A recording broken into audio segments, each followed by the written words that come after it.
Hello बच्चों, नमस्कार, जय हिंद, जय बिहार। तो आपका अपने परिवार A1GS सेंटर में हार्दिक स्वागत है। ठीक है। और जैसा कि आप देख रहे हैं, पहले सही हार लेने दीजिए मर्दे। जैसा कि आप देख रहे हैं कि इस चैनल पे लगातार इंडियन मैप का वीडियो आ रहा है, 10 से ज़्यादा वीडियो आ चुका है। ठीक है। और कंटिन्यू अभी एक एक राज्य को उसमें कवर कर रहे हैं। उसके बाद फिजिक्स का भी वीडियो आना शुरू हो गया है। और एक्चुअली में 2-3 क्लास में आपका तरंग को हम कवर कर लिए हैं। ठीक है। तो आज हम देखेंगे साउंड।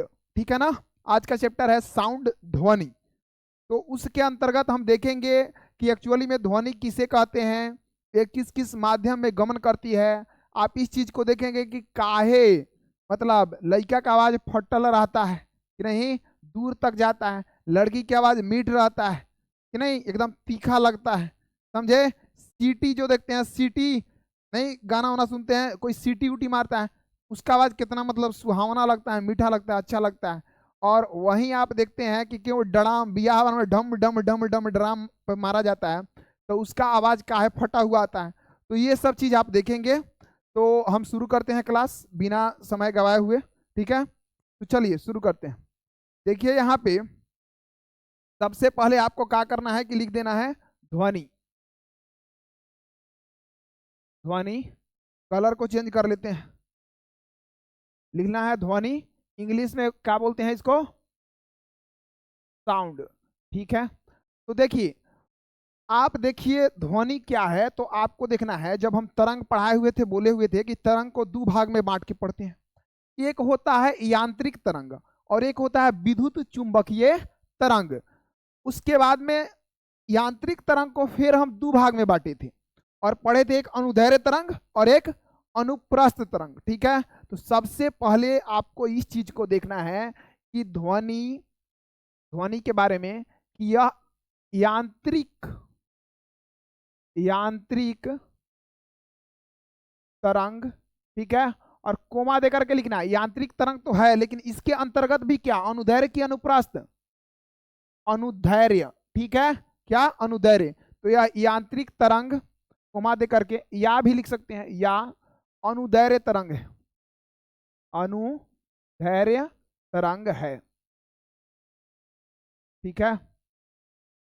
देखिए, अगला पॉइंट आपको ध्यान देना है कि ठीक है, ये यांत्रिक तरंग है या अनुदैर्ध्य तरंग है। तो आपको बताना है, अगर आप पिछले क्लास का रिवीजन किए होंगे तो आप बता देंगे कि यांत्रिक तरंग जो होता है तो इसमें माध्यम का आवश्यकता होता है कि नहीं। यांत्रिक तरंग में माध्यम की आवश्यकता होती है कि नहीं होती है? तो यांत्रिक तरंग में माध्यम का आवश्यकता होता है। बताइए, होता है कि नहीं? तो यांत्रिक तरंग में माध्यम का आवश्यकता होता है। तो ये चीज आप ध्यान देंगे कि इसमें माध्यम की आवश्यकता होता है, इसमें माध्यम का आवश्यकता होता है, माध्यम का आवश्यकता होता है। ठीक है। तो इस चीज को आप ध्यान देंगे, माध्यम का आवश्यकता इसमें होता है। उसके बाद में ये पूछेंगे कि जब माध्यम का आवश्यकता होता है तो ये ठोस, द्रव, गैस इस सब में गमन करेगा कि नहीं, और निर्वात में करेगा कि नहीं। तो ध्यान देना है, माध्यम का आवश्यकता होता है तो ठोस, द्रव, गैस इस सब में तो ये गमन करेगा, लेकिन निर्वात में नहीं करेगा, क्योंकि निर्वात में कोई माध्यम ही नहीं होता है। ठीक है ना। तो इस चीज को आप ध्यान दीजिएगा कि ध्वनि जो है, तो ध्यान देना है, ध्वनि ठोस, द्रव एवं गैस में गमन करती है, गैस में गमन करती है। ठीक है। तो बताइए, अगर पूछा जाएगा कि निर्वात में करती है कि नहीं, निर्वात में, तो निर्वात में गमन नहीं करेगी, इस चीज को ध्यान दीजिएगा। ठीक है। हम पूछेंगे कि सबसे ज्यादा ध्वनि कथी में, तो आप ही बताइए साउंड सबसे ज्यादा कथी में आएगा। लोहा को लोहा पर पटकिए, चाहे लकड़ी को लकड़ी पर पटकिए। ठीक है। पानी को पानी पर, चाहे बर्फ को पानी पर पटक दीजिए। ठीक है ना। हालांकि बर्फ तो ठोस ही हो जाता है। पानी को पानी या दूध को दूध, पानी ऊपर से धक्के गिरा दिए, खाली पानी गिरा रहे हैं तो आवाज ज्यादा आता है? नहीं। और अगर गैस, अगर हवा निकलता है, हवा वगैरह निकलता है ना कि नहीं, तो एक बार में निकलता है तो आपको लगता है, और इससे हवा वगैरह बहता है तो आपको मतलब कि कोई आवाज आता है? नहीं आता है। ठीक है। तो ज्यादा ध्वनि ठोस में होता है। देखते हैं घंटी बजता है, लोहा पर लोहा टकरा जाता है तो आवाज आता है कि नहीं, कितना। ठीक है। तो ये चीज ध्यान देना है कि ध्वनि सबसे ज्यादा किस माध्यम में होगा, ठोस में सबसे ज्यादा ध्वनि, इससे कम कथी में होगा, द्रव में, और इससे कम गैस में। तो बताइए इसमें कौन दिक्कत है, सबसे ज्यादा साउंड कथी से आएगा, ठोस से, उसके बाद में द्रव से, और उसके बाद में गैस से। ठीक है, तो इस चीज को आप क्या करेंगे कि ध्यान रखेंगे। उसके बाद में अब देखिए, अब हम देखेंगे ना ध्वनि के प्रकार। ठीक है, आप ये बेसिक आप देख लिए, अब हम देखेंगे ध्वनि के प्रकार। तो हम क्या करते हैं कि अगला स्लाइड हम ले लेते हैं। ठीक है, देखिए अनुदैर्घ्य तरंग जब भी होता है, आप ध्यान दीजिएगा, ये जो आपके पास सामने जो फिगर लगा हुआ है, तो पिक्चर, तो यहाँ पे आप ध्यान दीजिएगा कि अनुदैर्घ्य तरंग आपका क्या होता है, अप डाउन नहीं करता। अगर जवन ऐसे ऐसे होगा तो ये होगा अनुप्रस्थ, और जवन ऐसे ऐसे है मतलब कि नॉर्मल लेखा जा रहा है, सीधे सीधे, ज्यादा अप डाउन नहीं कर रहा है, तो ये क्या होगा, अनुदैर्घ्य। क्या होगा, अनुदैर्घ्य तरंग। ठीक है, तो इस चीज को आप क्या करेंगे, ध्यान रखेंगे। ठीक है, अब आगे आइए, अगला अगला हम स्लाइड ले लेते हैं इधर। देखिए लिखिएगा ध्वनि के प्रकार, ध्वनि के प्रकार।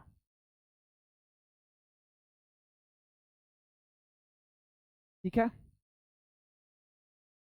तो देखिए इसको क्या करिएगा, आप तीन भाग में बांटिएगा। कै भाग में, तीन भाग में। ठीक है, पहला जो होगा अपश्रव्य। ठीक है, दूसरा जो होगा वो श्रव्य। ठीक है, और तीसरा होगा पराश्रव्य, पराश्रव्य। तो ध्यान दीजिएगा, अपश्रव्य, श्रव्य और पराश्रव्य। ठीक है, अब देखिए तीनों में अंतर क्या है, ध्यान से सुनिएगा। तो अपश्रव्य के अंतर्गत आप ये पढ़ेंगे कि नहीं, कि जिसकी आवृत्ति, जिस तरंग की आवृत्ति आपका 20 हर्ट्ज, क्या 20 हर्ट्ज, देखिए ऑप्शन में देता है 20 किलो हर्ट्ज, तो किलो हर्ट्ज नहीं होगा, क्या होगा, 20 हर्ट्ज। तो जिस तरंग की मतलब आवृत्ति 20 हर्ट्ज से कम हो तो उसको कथी कहते हैं, अपश्रव्य तरंग। ठीक है, समझ रहे हैं ना बात। तो आप ये चीज ध्यान रखिएगा कि जिसका आपका 20 हर्ट्ज से कम हो तो किसके अंतर्गत आ जाएगा, अपश्रव्य के अंतर्गत। ठीक है, उसके बाद में जिसका, जिसका मतलब कि आवृत्ति आपका 20 से लेकर के और 20,000 हर्ट्ज, क्या 20,000 हर्ट्ज। अच्छा, हम हर्ट्ज हर्ट्ज क्यों बोल रहे हैं, क्योंकि आवृत्ति का ऐसा ही मतलब क्या होता है, हर्ट्ज होता है। ठीक है, तो उस चीज को हम लिखवा चुके हैं, तो ये चीज ध्यान रखिएगा कि 20 हर्ट्ज से कम होता अपश्रव्य, 20 से लेकर के 20,000 के बीच में होता क्या होगा, श्रव्य, और जब 20,000 से ज्यादा होता क्या होगा, पराश्रव्य। तो इसमें कोनो दिक्कत है, अपश्रव्य, श्रव्य, पराश्रव्य। अपश्रव्य 20 हर्ट्ज से कम, श्रव्य 20 से 20,000 हर्ट्ज के बीच, और पराश्रव्य 20 हर्ट्ज से 20,000 हर्ट्ज से क्या हो, अधिक हो। ठीक है, तो ये चीज आप ध्यान रखिएगा यहाँ पे कि इसकी आवृत्ति, पहला चीज इसकी आवृत्ति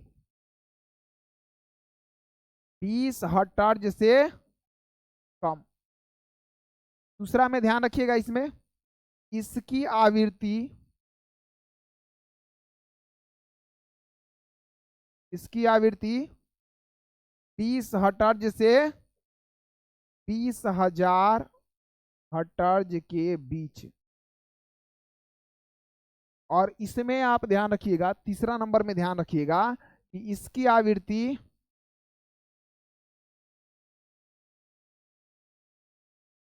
20,000 हर्ट्ज से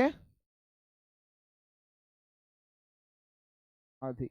ठीक है, तो जिसका आवृत्ति 20 हर्ट्ज से कम तो अपश्रव्य, 20 हर्ट्ज से 20,000 हर्ट्ज तो श्रव्य, और 20,000 हर्ट्ज से अधिक होता पराश्रव्य। ठीक है, अब ध्यान दीजिए, आप पूछा जाएगा कि आदमी क्या है, आदमी, इसका एग्जाम्पल याद रखना है, आप किसके अंतर्गत आएंगे, अपश्रव्य, श्रव्य या पराश्रव्य। ठीक है, तो आपका जो कान होता है उसका लिमिटेशन होता है 20 हर्ट्ज से लेकर 20,000 हर्ट्ज के बीच में। ठीक है, तो आप हमको बताइएगा कि अगर आपका कान का लिमिटेशन 20 हर्ट्ज से 20,000 हर्ट्ज के बीच में है, तो आप इस तीनों में से कौन होंगे, क्या होंगे, श्रव्य, क्योंकि 20 20 हर्ट्ज से लेकर के 20,000 हर्ट्ज के बीच लिमिटेशन है, ठीक है ना। उसके बाद में देखिए, तो मनुष्य इसका एग्जाम्पल होगा, ठीक है। उसके बाद अपश्रव का पूछिए, तो देखिए बहुत कम हो, सुनाई तक नहीं देता हो, ठीक है। जैसे देखिए भूकंप आता है तो आपको कुछ सुनाई देता है ना देता है, ठीक है। उसके बाद में आप देखिए भूस्खलन, ठीक है। उसके बाद में आपको कभी देखना है क्या बोलते हैं कि ज्वालामुखी, ठीक है। ज्वालामुखी जब आता है ना पहाड़ी वाला एरिया में, तो एक बैके आया, निकला एक बैके पूरा आग की तरह लहास फेंका, इधर इधर पूरा चारों तरफ फैल गया, ठीक है। उसके बाद में आपको इस चीज को देखना है, इसको सुन कौन सकता है, तो इसको सुन सकता है हाथी। कौन सुन सकता है? हाथी। देखिए यही से होता है, हाथी जो होता है ना, हाथी मतलब अब यही से समझिए, कान इतना बड़ा है लेकिन कितना कम साउंड को हाथी सुन सकता है। वेल मछली, कौन? वेल मछली, समझे, लगभग 100 हाथी के वजन के बराबर एगो वेल मछली होती है, समझे। तो वेल मछली, ठीक है, ये सुन सकती है। मान लिए कि अगर आप समुद्र के किनारे उनारे हैं और वो अगर उठ के पानी से निकल के सांस ले, तो आप उतना दूर है तो सीधे ओकरा मुंह में, अगल बगल में है तो सीधे ओकरा मुंह में घुस जाइएगा, झटका। अब हाथी देखते हैं कितना बड़ा होता है, जो 100 वो हाथी के बड़ा होगा कितना बड़का होगा, है, समझ रहे हैं बात। तो इस चीज को ध्यान रखिएगा। तो यहाँ पे आप ध्यान रखिएगा इसका उदाहरण में, तो सबसे पहले आप लिख लीजिए क्या, भूकंप, ज्वालामुखी, ठीक है, तो ये लिख लीजिएगा। और इसको सुन कौन सकता है, तो हाथी सुन सकता है, ठीक है। और उसके बाद में वेल मछली, वेल मछली, ठीक है। आप देखिए श्रव्य, श्रव्य, तो इसका एग्जाम्पल क्या होगा, इसका उदाहरण लिखिएगा मनुष्य, क्या हो जाएगा, मनुष्य हो जाएगा, ठीक है। इस चीज को ध्यान रखिए, ठीक है। और अब आइएगा पराश्रव्य में, पराश्रव्य में तो ये बहुत इंपॉर्टेंट है, समझे। कुतबा जितने भुगता है कि नहीं, जितने भुगता है उतने ऊंचू आवाज सुन लेता है वो, तगड़ा। कुत्ता, बिलाई, बंदर, समझे, इस सब मतलब कि समझिए आपका जहां लिमिटेशन खत्म होता है वहां से इस सब का चालू होता है, समझे। आपका जहां चैप्टर खत्म होता है वहां से इस सब का चालू होता है, मतलब आप इतना ही तक सुन सकते हैं और इससे ज्यादा ही सब सुनता है। कुत्ता, बिलाई, समझे, बंदर, ठीक है। और देखिए यहाँ वेल मछली और यहाँ होगा डॉल्फिन मछली, कौन होगा, डॉल्फिन। उसके बाद चमगादड़, सबसे ज्यादा चमगादड़, समझ रहे हैं, सबसे ज्यादा उसका मतलब ये होता है, उसका 1 लाख तक जाता है, 1 लाख हर्ट्ज तक सुनता है चमगादड़, ठीक है ना। तो इसमें उदाहरण में आप कथी लिखिएगा, सबसे पहले अपन पटीदार लोग के नाम लिख लीजिए, कुत्ता, बिल्ली, उसके बाद में कथी, हाँ अगल बगल में देखते हैं ना, कुत्ता बिल्ली को, डॉल्फिन मछली, उसके बाद में बोलिए जल्दी, बंदर नहीं लिखिएगा, उसके बाद चमगादड़,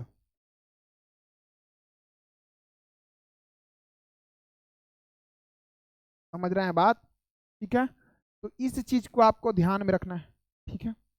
इसके बाद में हम क्या देखेंगे, इस चीज को आप देख लिए, इसके बाद में हम देखेंगे क्या, इसके बाद में देखेंगे आपका ध्वनि के गुण, क्या देखेंगे, ध्वनि के गुण।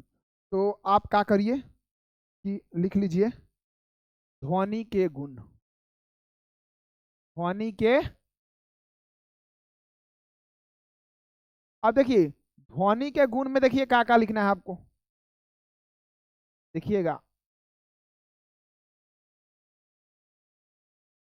तो देखिए जैसे बोलेंगे ध्वनि का गुण तो कहना है सर जी तारत्व, ठीक है, तीव्रता, ठीक है। और उसके बाद में फिर लिखना है प्रबलता, प्रबलता। और सबसे लास्ट में क्या आप लिखेंगे, तो लिखेंगे गुणता, गुणता, ठीक है। जैसे पूछेंगे ध्वनि का गुण कौन कौन होता है, तारत्व, तीव्रता, प्रबलता और गुणता, ठीक है। प्रबलता देखिए सबसे पहला तारत्व, तो ये वही चीज है, पूछेंगे किसका तारत्व ज्यादा होता है, तो जेकर आवाज तारत्व का मतलब है आवाज का पतला चाहे मोटा निकलना। क्या है? आवाज का पतला या मोटा निकलना। तो बताइए पतला आवाज किसका निकलता है? लड़की सबका? नहीं बतियाता सब। तुम्हारा आवाज सुनने ही का मन कर रहा है कि ना, मतलब मीठा आवाज एकदम निकलता है कि नहीं एकदम। लइका सा का आवाज ओ है ना सुनिया हो कि ना, फाटल बांस लेखा निकलेगा पूरा। आवाज जाएगा लेकिन लइका सा का दूर तक जाता है नू। एक बार में हम लोग लइका सब उतना रिस्पेक्ट से थोड़ा बतियाता है। मतलब लइका सब को रिस्पेक्ट नहीं देता है, लड़की को रिस्पेक्ट देता है कि नहीं। तो ये चीज ध्यान दीजिएगा। तो इस चीज को ध्यान दीजिएगा। आप अपने मम्मी बहन ये लोग को रिस्पेक्ट नहीं देते हैं तो वो तो लड़की है ना हुआ बकलोल। ठीक है, तो देखिए यहाँ ध्यान दीजिए। रिस्पेक्ट, जो पढ़ा लिखा है सबको रिस्पेक्ट देता है क्या? ध्यान दीजिएगा यहाँ पे। तो यहाँ पे तारत्व का बात है यहाँ पे। तो पतला आवाज आवाज जिसका जितना होगा उसका बताइए तारत्व ज्यादा होगा कि कम? पतला आवाज होगा तो तारत्व ज्यादा होगा। क्या होगा? ज्यादा होगा। तारत्व ज्यादा होगा तो आवृत्ति ज्यादा होगा। मतलब आवृत्ति ज्यादा है तो तारत्व भी क्या है? ज्यादा है, एक दूसरे के पैरेलल है। ठीक है, जैसे देखिएगा। और यही से होता है ना, सबसे ज्यादा एक बार में ज्यादा बोल देती है, बहुत ज्यादा। जैसे आपको हम अभी फिगर दिखा रहे हैं, आप ध्यान दीजिएगा, यहाँ पे ध्यान दीजिएगा। तारत्व के बारे में समझने के लिए सबसे बेस्ट है इसमें। देखिए ये आपका नीचे आ सकता है, तो ध्यान दीजिएगा। आप अगर हम क्या करें कि इसी पे हम एक फिगर ले लेते हैं, सपोज दैट यहाँ देखिए। देखिए यहाँ पे हम क्या करते हैं कि भाई ले लिए, ठीक है, और ध्यान दीजिएगा ये ले लिए, ठीक है। भाई लड़की सा है, ये लड़का सा है कि नहीं? लड़की सा है तो ईसा का हई देखिए, और लड़का का देखिए। समझे? कहने का मतलब है कि ये सब है ना, कि भले आपको लगता है सीधा साधा, समझे, ठीक है, सीधा साधा भले लगती है लड़की सब, लेकिन जब एक बार में चालू हो जाएगी अगल बगल में देखिएगा, लड़की लड़की में कभी झगड़ा देखे हैं? हम तो बहुत देखे हैं। ये सब का जब चालू होता है ना झगड़ा, जब झोटा झोटी जब चालू होता है, तो ये सब में मतलब कि जब चालू हो गया एक बार बोलना नू, लड़कियों सब गाड़ी बड़ी खतरनाक देती है। आप लोग समझेंगे गाली आप ही लोग देते हैं, बहुत खतरनाक खतरनाक देती है सब। तो एक बार में जब चालू होगी तो ये सब का स्पीड मतलब लय नहीं टूटता है जल्दी। समझे? आप लोग तनी दमो धरिएगा तो ये सब दम नहीं धरती है। तो ये सब का देखिए आवृत्ति क्या है, ज्यादा है कि कम? ज्यादा है। तो ज्यादा है इसलिए इस सब का तारत्व ज्यादा होता है, आवाज मीठ निकलता है। समझे? हाँ। और आप लोग का आवृत्ति ज्यादा है कि कम? कम है, तो इसलिए आप लोग का तारत्व कम होता है, और तारत्व कम होता है तो आवाज फाटल बांस लेखा निकलता है।